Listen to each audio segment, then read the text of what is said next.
Next, Catherine Kragos, Head of Strategic Initiatives for the Housing Authority of the City of Austin. She's going to talk to us the same thing. Why is access to mobility, regional mobility, important to your organization, what you're working on right now, and how transportation demand management works into those conversations? Thanks, Sandy. Well, I share the perspective of a houser. The Housing Authority of the City of Austin, it's one of the oldest housing authorities in the US, and we serve about 5,000 people in public housing at our 18 properties and about 6,500 families who have vouchers, housing choice vouchers, and they use those on the private rental market. Those vouchers are portable, they can go anywhere. So our properties span from north to south across mostly the Eastern Crescent. And you know, while housing, we see it as a platform for opportunity. One of the things you'll hear at your local houser is that, you know, there are two great barriers to family self-sufficiency. One is childcare and the other is transportation. And so transportation, regional and multimodal, can ensure that every family, that every senior can achieve family self-sufficiency and quality of life. A couple of years ago, we were in the midst of a digital inclusion initiative to connect every Hakka family. And we hired about a dozen residents to educate their neighbors, advocate in the community. And we started to find that residents were wanting to use digital tools to mitigate transportation barriers. They were wanting to learn how to have groceries delivered.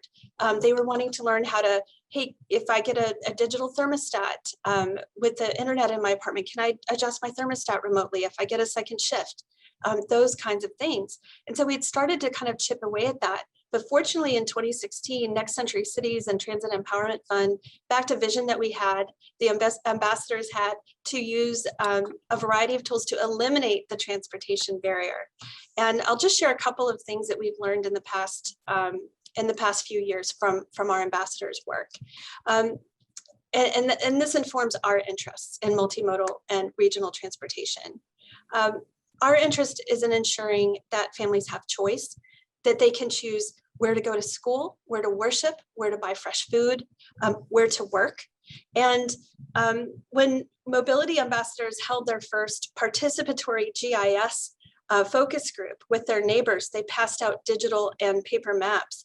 And they asked a question they had been working on for a long time, which is, tell us where you go and how difficult it is to get there. And so the room was silent and people started drawing on their maps. And suddenly a man at our Booker T. Washington property stood up and he said, "You're asking me the wrong question. You're asking me where I go and how difficult it is to get there. You should be asking me where I don't go because it's too difficult to get there." And when the mobility ambassadors started asking their neighbors, where is it you don't go because it's too difficult? They started to say things like, I would like to go to the same doctor I've had who can't afford to have an office in my neighborhood anymore. He's moved to Cedar Park. I would like to take my kids to the Zilker Kite Festival or the Dell Children's Museum. I would like my daughter to be able to go to the Ann Richards School and for me to feel that she could do that safely from where I live on my property.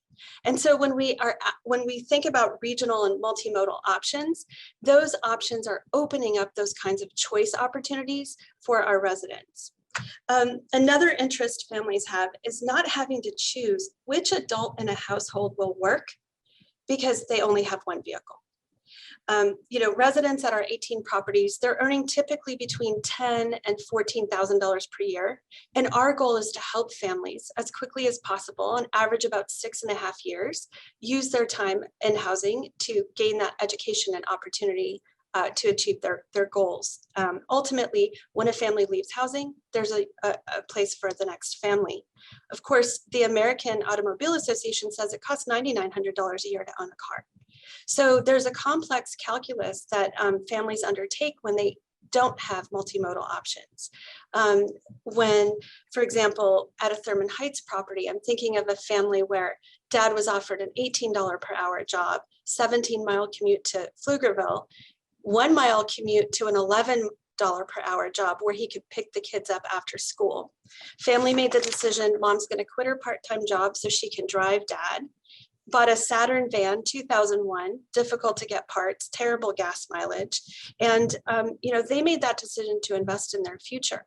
But if you think about multimodal options, we have a family at Chalmers Courts who 3 family members got jobs with the help of a jobs coach. And they were trying to make that decision about who's going to take the car. It turns out that they could use multimodal options. Mom takes a e-bike to the train, son takes the car, and the other son uses a scooter exclusively for work. Our families are also interested in equitable data sets. They're not using that language, but they're saying, wait, hey, I'm hearing about big data. My neighbors aren't using a smartphone to plan their trip. How do they have our data? They're asking about that. And ultimately about resiliency and crisis response. We are very fortunate to partner with Cap Metro and other, transportation providers. Those transportation assets combined with the housing platform make for great resiliency during COVID and the winter storm.